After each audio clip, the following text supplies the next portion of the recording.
अंतर हो जाता है डायरेक्शन ऑफ करंट, करंट की दिशा में अंतर होता है। ये ट्रांजिस्टर के कार्य करने का तरीका होगा। अब ट्रांजिस्टर को जब यूज करते हैं तो इसका डिजाइन किया गया था वास्तव में सिग्नल के एम्प्लीफिकेशन के, एम्प्लीफिकेशन अर्थात एम्पलीट्यूड को बढ़ाने के लिए। अब जब इसको हम एम्प्लीफिकेशन के तौर पर यूज करें तो एक समस्या हो जाती है। समस्या ये हो जाती है कि जैसे मान लीजिए हम चाहते हैं कि एक माइक्रोफोन में मिलने वाले साउंड को एम्प्लीफाई करें। ये माइक्रोफोन, यहाँ साउंड वेव दिया गया जिससे कुछ सूक्ष्म ईएमएफ उत्पन्न हो गया। हम चाहते हैं कि इसको लाउड स्पीकर में लगा करके स्ट्रॉन्ग साउंड में कन्वर्ट कर लें। ऐसे परिस्थिति में हम ट्रांजिस्टर का उपयोग करें। तो ट्रांजिस्टर का उपयोग जब करते हैं एम्प्लीफिकेशन के लिए तो कुछ ऐसे कनेक्शन करते हैं, कुछ ये कनेक्शन हो सकता है हमारा, ये मेरा लाउड स्पीकर, ये हमारा माइक्रोफोन, यहाँ से हमारा फिर साउंड, एम्प्लीफाइड साउंड प्राप्त होगा। यहाँ सूक्ष्म है, यहाँ अधिक होगा। हम यहाँ ट्रांजिस्टर का इस्तेमाल करना चाहते हैं एम्प्लीफिकेशन के लिए। यहाँ कुछ मिली वोल्ट में है, हम चाहते हैं कुछ वोल्ट में कन्वर्ट हो जाए ताकि स्ट्रॉन्ग करंट बहे, स्ट्रॉन्ग आवाज उत्पन्न हो। अब ट्रांजिस्टर के साथ दिक्कत यह है कि ट्रांजिस्टर में 3 टर्मिनल है। इस 3 टर्मिनल में हमको 2 टर्मिनल इनपुट के लिए प्रयोग करना है और 2 टर्मिनल आउटपुट के लिए प्रयोग करना है। माइक्रोफोन से 2 तार आएगा, स्पीकर की ओर भी 2 तार जाएगा। टर्मिनल हमारे पास ट्रांजिस्टर में सिर्फ 3 है, कनेक्शन चाहिए 4। इस समस्या के कारण ट्रांजिस्टर के किसी एक टर्मिनल को इनपुट और आउटपुट दोनों के साथ कॉमन करना पड़ता है। ये ट्रांजिस्टर के लिए इनपुट सिग्नल देगा, ये ट्रांजिस्टर से आने वाले आउटपुट सिग्नल को स्पीकर में दिया जाएगा। लेकिन समस्या है माइक्रोफोन के 2 तार के लिए यहाँ हमको 2 टर्मिनल चाहिए और स्पीकर के लिए भी 2 टर्मिनल चाहिए। कुल यहाँ 4 टर्मिनल की आवश्यकता है, इसके पास सिर्फ 3 टर्मिनल है। तो समाधान यह किया गया कि ट्रांजिस्टर के किसी एक टर्मिनल को इनपुट अथवा आउटपुट के साथ कॉमन कर लेंगे और कुछ ऐसा कनेक्शन हम कर लेंगे।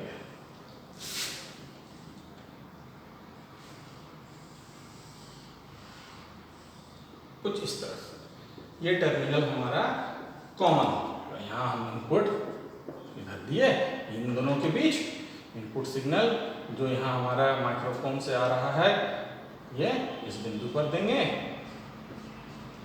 आउटपुट हमको कुछ इस बिंदु पर मिल जाएगा एम्प्लीफाइड होकर। सूक्ष्म सिग्नल कुछ ऐसा था, आउटपुट में सिग्नल एम्प्लीफाइड होगा, आउटपुट सिग्नल एम्प्लीफाइड हो जाएगा, स्पीकर में हमको अधिक आवाज सुनाई देगी। लेकिन इसके लिए हमको करना क्या होगा कि ट्रांजिस्टर के 3 टर्मिनल बेस कलेक्टर एमिटर में से किसी एक टर्मिनल को इनपुट सेक्शन और आउटपुट सेक्शन के साथ कॉमन करना पड़ेगा। इस वजह से ट्रांजिस्टर को 3 सर्किट में हम जोड़ सकते हैं और जिसे कहा जाता है transistor configuration.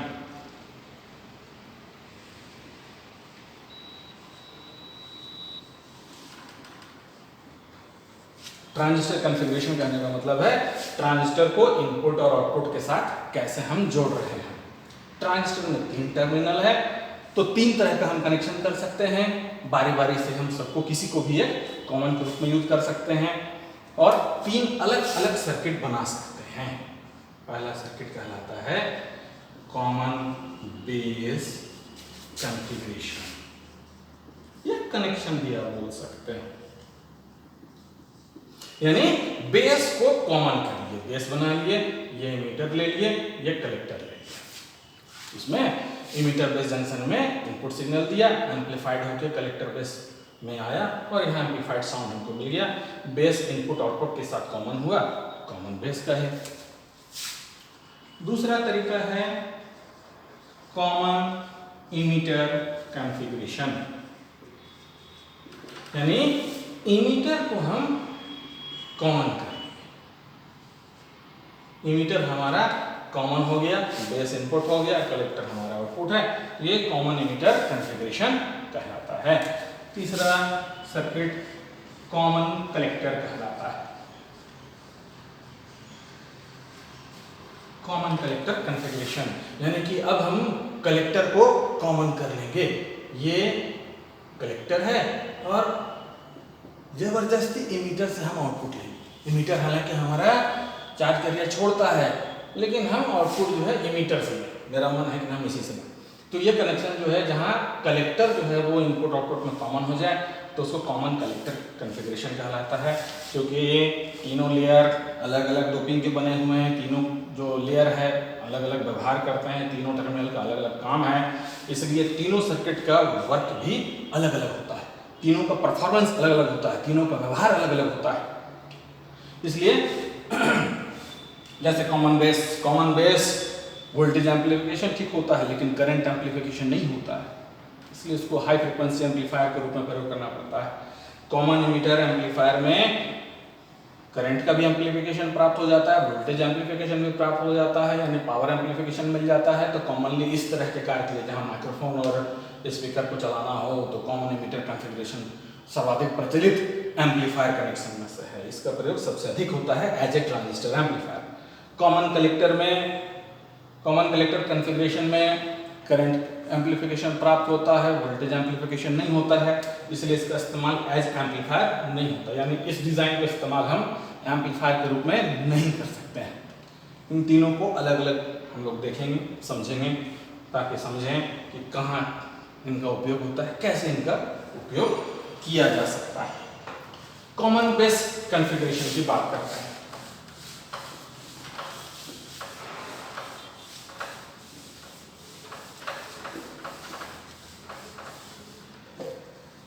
Common base configuration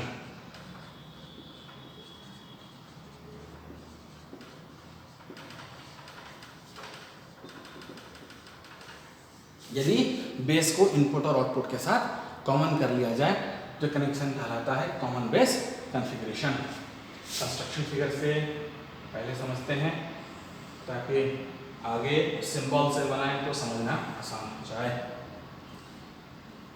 construction figure जो वर्किंग के लिए बनाया गया था उससे बहुत आसानी से आप समझ सकते हैं कॉमन बेस कॉन्फ़िगरेशन को। ये मीटर टर्मिनल, बेस टर्मिनल, इस जंक्शन को हमको क्या करना है, फॉरवर्ड वाइज करना है, यानी बेस मीटर वोल्टेज कुछ ऐसे लगाना होगा। ये टर्मिनल कलेक्टर है, इस पर लोड लगाना है। ये स्ट्रॉन्ग रिवर्स बायस में होता है, रिवर्स बायस हमको देना होगा इस पर, यानी इस तरह से हमको इसको जोड़ना होगा। ये हमारा इनपुट सिग्नल, ये हमारा लोड पर प्राप्त होने वाला output signal. Base terminal input से भी जुड़ा हुआ है, बेस टर्मिनल आउटपुट से भी जुड़ा हुआ है, इसलिए इस डिज़ाइन को, इस कॉन्फ़िगरेशन को कॉमन बेस कॉन्फ़िगरेशन कहा जाता है। इस बायसिंग वोल्टेज को लगाने समय हमें ध्यान रखना पड़ता है। हम जानते हैं कि फॉरवर्ड बायस जंक्शन से भी करंट का बहाव तभी होगा जब इस जंक्शन को पोटेंशियल बैरियर से न्यू वोल्टेज से अधिक यहाँ वोल्टेज दिया जाए, जो लगभग प्रैक्टिकल सिलिकॉन पीएन जंक्शन में 0.3 से 0.7 के बीच होता है। मान लीजिए कि यहाँ पर हम 0.5 वोल्ट लगाए हैं। इनपुट सिग्नल जो किसी माइक्रोफोन से आ रहा है वो मान लीजिए 0.03 वोल्ट है, यानी इसके तुलना में ये बहुत बहुत कम है। अब यहाँ सिग्नल है तो यहाँ एसी का सिंबल हम बनाए हैं, यहाँ डीसी है, एसी डीसी साथ में जोड़े हैं, लेकिन बात एसी वोल्टेज और डीसी वोल्टेज की जब करते हैं तो वास्तव में एसी और डीसी वोल्टेज अलग नहीं है, दोनों में एक ही अंतर है क्या कि भाई डीसी वोल्टेज में करंट की दिशा समय के साथ नहीं बदलती है, वहीं एसी वोल्टेज जब कहते हैं तो उसमें जो करंट की दिशा है वो निश्चित समय पर बदलते रहती है, वोल्टेज की मात्रा भी कम या अधिक होते रहते हैं। मान लीजिए कि इस AC सिग्नल का ये पॉजिटिव हाफ मिला, ये पॉइंट पॉजिटिव हाफ यहाँ प्राप्त हुआ। ऐसी स्थिति में ये बिंदु मान लीजिए नेगेटिव था, ये बिंदु पॉजिटिव था। यहाँ धीरे धीरे वोल्टेज बढ़ते बढ़ते मान लीजिए कि करीब 0.3 पर पहुंचा। तो इस बिंदु का वोल्टेज अगर आप देखिएगा, इस बिंदु पर जो वोल्टेज आ रहा है, KVL आप जानते हैं, KVL पढ़ चुके हैं। KVL के अनुसार अब यहाँ पर सीरीज में दो वोल्टेज दिखाई दे रहे हैं। ये वोल्टेज इनपुट वोल्टेज, ये बाइसिंग वोल्टेज। इस वोल्टेज में क्या होगा कि KVL के अनुसार ये सीरीज में है और सीरीज में होगा तो यहाँ का कुल वोल्टेज, जिसको बेस इमीटर वोल्टेज, यहाँ मान लीजिए कि यहाँ इमीटर से बेस के बीच कुल वोल्टेज कितना था, तो टोटल जो वोल्टेज होगा वो total base emitter voltage with signal, total emitter base voltage क्या होगा, अब ये बढ़ जाएगा। यानी यहाँ माइनस है, यहाँ प्लस है, यहाँ माइनस है, यहाँ प्लस है। तो जब ये 0.3 पर होगा तो यहाँ से यहाँ के बीच में कुल वोल्टेज कितना होगा, ये वोल्टेज बढ़कर 0.53 होगा। यानी अब यहाँ वोल्टेज का परिवर्तन बेस इमीटर में क्या दिखाई देगा, जब यहाँ 0 हो, शून्य हो, एकदम ठीक इस बिंदु पर, इस बिंदु पर क्या होगा, 0 हो जाएगा तो 0 + 0.5 यानी कि 0.5 होगा और वहां से बढ़ते बढ़ते बढ़ते बढ़ते कहां तक पहुंचेगा, तो 0.53 पर पहुंचेगा। तो सिग्नल में जो परिवर्तन होगा तो यहाँ वास्तव में वोल्टेज 0.5 से 0.53 तक बढ़ता जाएगा। अभी हम लोग डायोड को थोड़ा सा याद कीजिए। तो डायोड में आप ये पढ़ चुके हैं कि फॉरवर्ड बायस पीएन जंक्शन में नी वोल्टेज के ऊपर चले जाएं तो सूक्ष्म वोल्टेज परिवर्तन से भी करंट में बहुत अधिक परिवर्तन उत्पन्न होता है। तो ये 0.5 में कुछ करंट बह रहा होगा, फॉर एग्जांपल मान लीजिए कि 2 मिली एम्पीयर करंट इधर से बह रहा है जब ये 0 पर है, जब इनपुट सिग्नल 0 पर है, यानी यहां से यहां टोटल इमीटर बेस वोल्टेज 0.5 है तो 2 मिली एम्पीयर करंट बह रहा है। ऐसे परिस्थिति में अगर यहाँ पॉजिटिव ये पूरा 0.03 वोल्टेज तक पहुंच गया, 0.5 से बढ़ते बढ़ते 0.53 तक पहुंचा, तो यह करंट क्या होगा, बढ़ते कई गुना बढ़ जाता है। डायोड के प्रैक्टिकल में हम लोग देख चुके हैं ये चीज कि नी वोल्टेज से थोड़ा भी अगर वोल्टेज परिवर्तित किया जाए तो करंट में बहुत अधिक परिवर्तन आता है। तो ऐसी स्थिति में 0.53 पर क्या होगा, यहाँ करंट बढ़कर 5 मिली एम्पीयर, 6 मिली एम्पीयर जैसा हो जाएगा। 0.5 वोल्ट पर यदि करंट बह रहा था 2 मिली एम्पीयर, तो 0.53 पर क्या होगा, बढ़कर कर ये 4 मिली एम्पीयर, 5 मिली एम्पीयर जैसा करंट हो जाएगा। अब ये जो करंट है बेस लेयर पर पहुंचा, इसके बाद ये दो भागों में बंट रहा है। एक बेस करंट के रूप में बंट रहा है, एक बंट रहा है कलेक्टर करंट के रूप में। बेस करंट बहुत बहुत सूक्ष्म होगा। अगर यहाँ 2 मिली एम्पीयर है तो यहाँ पर 0.01 मिली एम्पीयर जैसा करंट इधर जाएगा और इधर करीब 1.99 मिली एम्पीयर जैसा करंट होगा, क्योंकि यहाँ डोपिंग जो है वो बहुत बहुत सूक्ष्म होती है। तो कुछ माइक्रो एम्पीयर करंट इसमें बह रहा होता है। ये लगभग क्या है, 2 मिली एम्पीयर के बराबर है। तो समझने के लिए, इस सर्किट को समझने के लिए मान लेते हैं कि कलेक्टर में भी करंट लगभग क्या है, 2 मिली एम्पीयर ही है। ये अगर लोड रेजिस्टेंस मान लीजिए हमारा 1 किलो ओम्स है, ऐसे स्थिति में लगभग ये करंट अगर बह रहा है तो यहाँ वोल्टेज हमको कितना मिलेगा, हम ओम्स लॉ से समझ सकते हैं कि ये वोल्टेज जो होगा वो कलेक्टर करंट गुना लोड रेजिस्टेंस के बराबर होगा।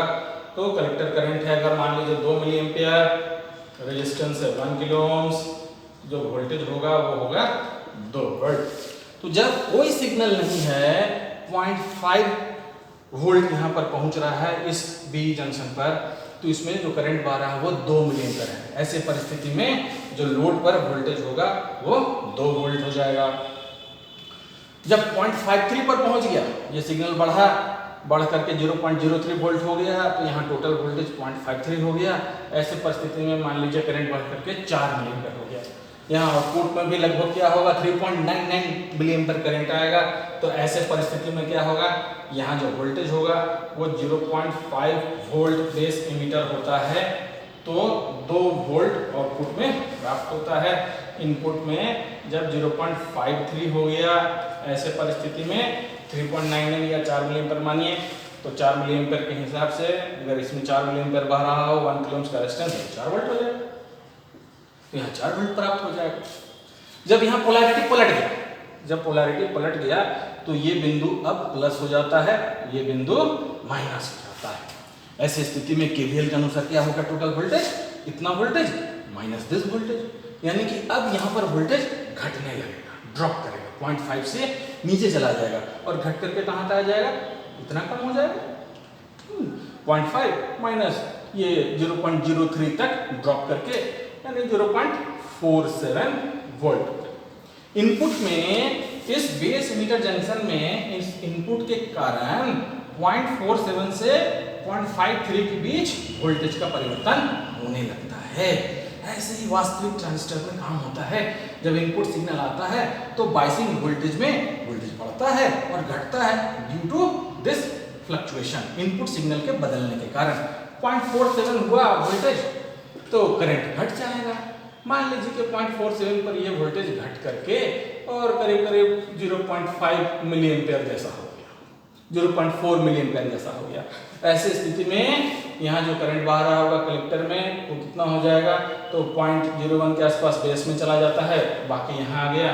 तो जब वोल्टेज ड्रॉप कर गया 0.47 पर, जब इनपुट वोल्टेज दिए थे तो लगभग 0.5 मिली एम्पेयर है और यहाँ पर 0.49 के आसपास करंट बह रहा होगा, 0.01 milli ampere base current, 0.49 milli ampere collector current. तो यहाँ भी जो आपका वोल्टेज होगा वो 0.49 या 5 मान लीजिए, समझने में आसानी होगा उसके लिए, तो कुछ ऐसा हो जाएगा।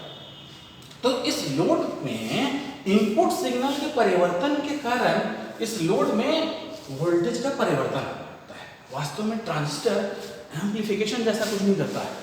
ट्रांजिस्टर में इस गुण का फायदा उठाया गया है कि फॉरवर्ड बायस पीएन जंक्शन के नी वोल्टेज में सूक्ष्म परिवर्तन जब करते हैं, जब उसको नी वोल्टेज से अधिक हम वोल्टेज देते हैं फॉरवर्ड वोल्टेज और सूक्ष्म परिवर्तन करते हैं तो करंट में बहुत अधिक बदलाव होता है। इसलिए हमको यहाँ इस ट्रांजिस्टर में कलेक्टर में 0.5 मिली एम्पेयर से 4 मिली एम्पेयर का करंट का बदलाव दिखाई देने लगेगा। जब इनपुट में वोल्टेज परिवर्तन होगा 0.47 से 0.53 तो कलेक्टर में 0.5 से 4 मिली एम्पेयर करंट का बदलाव होने लगेगा और आउटपुट में ये बदलाव हमको दिखाई देने लगेगा। यानी कि अब यहाँ वोल्टेज 0.5 से बढ़ते बढ़ते 2 तक जाएगा और 2 बिंदु पर आएगा और फिर बढ़ करके 4 वोल्ट पर जाएगा। यानी ये परिवर्तन होगा। 2 को अगर आप बीच में मान लीजिए, ऐसे अगर 2 वोल्ट है, ये 0 वोल्ट है, ये 2 वोल्ट है, तो यहाँ 2 वोल्ट के पास हमको क्या परिवर्तन दिखाई देगा, ऐसे करके परिवर्तन दिखाई देने लगेगा, कुछ ऐसे नजर आने लगेगा। कुल परिवर्तन कितना होगा, इन दोनों के बीच परिवर्तन कितना हो गया, बदलाव कितना हुआ, तो बदलाव करीब करीब 3.5 वोल्ट का हुआ। इनपुट में बदलाव कितना हुआ, इनपुट बदलाव 0.47 से 0.53 यानी कि कुल 0.06 वोल्ट का इनपुट में चेंज होता है, आउटपुट में 3.5 वोल्ट का चेंज हो जाता है। तो इनपुट में जब 0.6 वोल्ट का बदलाव होगा तो आउटपुट में हमको 3.5 वोल्ट का बदलाव दिखाई देने लगेगा। यानी बहुत सूक्ष्म वोल्ट 0.06 वोल्टेज के परिवर्तन से भी आउटपुट में 3.5 वोल्ट का परिवर्तन दिखाई देगा। तो कितना गुना वोल्टेज बढ़ा, कितना गुना वोल्टेज बढ़ा को हम बोल सकते हैं वोल्टेज गेन। तो वोल्टेज गेन से मतलब क्या है, कितना गुना वोल्टेज बढ़ रहा है, इसको हम बोल सकते हैं चेंज इन आउटपुट वोल्टेज। अगर ऐसे लिख लें पूरा, चेंज इन आउटपुट वोल्टेज बटा चेंज इन इनपुट वोल्टेज। तो हम देख सकते हैं कि कितना गुना एम्प्लीफिकेशन हुआ, कितना गुना बढ़ा। आउटपुट में बदलाव 3.5 और इनपुट में बदलाव 0.06 7 मान लीजिए, गुना भाग करने में आसान होगा। तो लगभग क्या हो गया आपको, ये करीब 70 गुना 70 टाइम्स एम्प्लीफिकेशन, ये लगभग बोलिए तो 70 टाइम्स एम्प्लीफिकेशन प्राप्त हो गया। ट्रांजिस्टर वास्तव में जो एम्प्लीफिकेशन करता है, ऐसा नहीं कि वो करंट को उधर से स्मॉल सिग्नल है खिला मोटा करके उसको बाहर निकाल दिया, ऐसा नहीं। ट्रांजिस्टर में वास्तव में पीएन जंक्शन के गुण का फायदा उठाया गया कि भाई नी वोल्टेज से अधिक बाइसिंग कीजिए, थोड़ा सा परिवर्तन होगा तो करंट का बहुत अधिक परिवर्तन होगा। और यदि कुछ ऐसा स्ट्रक्चर है तो हम देख सकते हैं करीब 70 गुना आउटपुट में बदलाव होगा। इनपुट के तुलना में आउटपुट में बदलाव जो है वो 70 गुना है। This is called amplification. तो इस सर्किट में एम्प्लीफिकेशन होता है, वोल्टेज गेन होता है, वोल्टेज एम्प्लीफिकेशन प्राप्त होता है। लेकिन क्या करंट बढ़ता है? करंट में चेंज हुआ, करंट कितना गुना बढ़ा? अगर ये देखें तो हम देख सकते हैं यहाँ एक टर्म आता है जिसको बोलते हैं करंट गेन। कॉमन बेस के करंट गेन को अल्फा करंट गेन नाम दिया गया है। तीनों सर्किट में अलग अलग करंट गेन है, इसलिए सबका नाम भी अलग अलग है, अल्फा करंट गेन कहते हैं। अब ये क्या होगा भाई? तो करंट गेन का मतलब आउटपुट करंट बटा इनपुट करंट, ये गेन लाभ। लाभ का मतलब हर जगह ये है कि इतना में खरीदे इतना में बेचे, तो खरीद रहे हैं इतना में, बेच रहे हैं इतना में। तो हमारा आउटपुट जो है वो कलेक्टर करंट है, आउटपुट करंट कलेक्टर करंट है। इनपुट क्या है? इनपुट करंट तो भाई इमीटर करंट है, बेस तो कॉमन है, यहाँ पर परिवर्तन हम कर रहे हैं तो ये होगा IC बटा आई। बहुत बहुत बहुत बहुत इंपॉर्टेंट फैक्टर है ये, बहुत महत्वपूर्ण है, प्राय एग्जाम में अक्सर पूछा जाने वाला चीज है। अल्फा करंट गेन क्या होता है, इसका मान कैसा होता है? तो अल्फा करंट गेन यानी कॉमन बेस का करंट गेन कलेक्टर करंट बटा इमीटर करंट होगा। अब हम ये जानते हैं, अभी थोड़ा देर पहले पिछले फिगर में हम पढ़ चुके हैं कि इमीटर करंट जो होगा वो होता है collector current plus base current के बराबर, यानी इमीटर करंट होगा वो कलेक्टर करंट से बड़ा होगा और बेस करंट से तो खैर बहुत बड़ा होगा। यानी यहाँ क्या होगा कि कलेक्टर करंट की तुलना में इमीटर करंट बड़ा होगा तो डिनोमिनेटर अधिक होगा, इसका मतलब ये मान हमेशा क्या होगा? हमेशा 1 से कम हो जाएगा, यानी करंट गेन नहीं होता है। इस सर्किट में करंट गेन प्राप्त नहीं होता है, वो हमेशा 1 से कम होता है। प्रैक्टिकली ये 0.9 से लेके 0.99 के मध्य होता है।